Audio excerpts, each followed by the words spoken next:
Welcome to the Banker Lamp. Please enjoy the video. You begin by confirming your iPad model and current iOS version, because compatibility determines your path.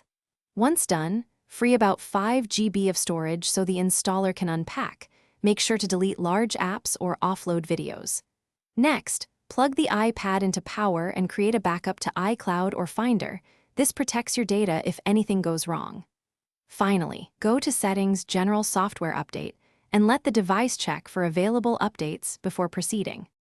You tap Download and Install and may need to enter your passcode to authorize the update. This confirms identity. Because updates are large, connect to a stable Wi-Fi network and avoid hotspots that drop. The device will download, then verify the package. Do not force close settings while that happens.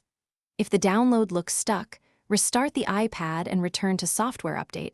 Often verification errors clear after a reboot, and you can resume without losing the partial download. You let the installer run until the progress bar finishes and the iPad restarts, because interrupting can corrupt the OS.